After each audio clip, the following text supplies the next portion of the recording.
Begin with this tonight. Hot, dry, and windy conditions over the next couple of days have PG&E officials on high alert. Good evening. Thanks for joining us. I'm Sharon Roget. The utility is getting ready to possibly cut power to areas that could be more prone to wildfires. Parts of the following counties could be impacted: Butte, El Dorado, Nevada, Placer, Sutter, and Yuba. We have team coverage tonight with Dave Bender tracking those conditions in the Weather Center.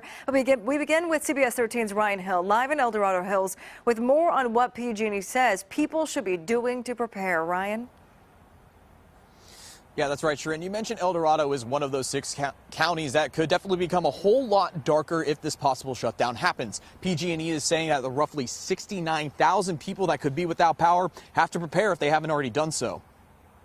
Tens of thousands of PG&E customers might be in for a bleak evening starting Monday night. The utility says it may have to cut the power to parts of 6 counties in Northern California. This is for the safety of the communities when there is potential elevated weather conditions that could threaten a portion of the electric system. Placer, El Dorado, Butte, Yuba, and Sutter counties could be impacted. PG&E says safety is top of mind, and the looming power shutoff is meant to cut down on the risk of wildfires. A red flag warning has been issued for Monday through Wednesday. But some people in El Dorado Hills tell CBS 13 they're not looking forward to living like they're in the 1920s. I wouldn't like it. That's where I live, right here.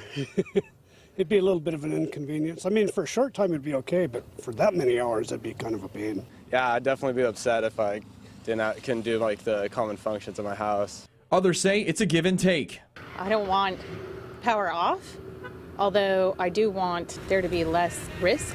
CAL FIRE says anything that's done proactively to get rid of any fire starter is a benefit to any community. Residents need to be a little bit more understanding. Either we're going to see more fires potentially, or take risks to avoid them. PG&E says people should be prepared if Monday night gets a little dimmer. Make sure all your batteries are charged for your flashlights and your phones are charged, and you've taken an inventory. What needs power? Do you have medications that need to be refrigerated? PG&E says that in most cases it tends to get these shutoffs restored within 24 to 48 hours in most cases, but that all is contingent on if the weather changes. All right, good to be prepared. Ryan Hill in El Dorado County tonight. Thank you, Ryan.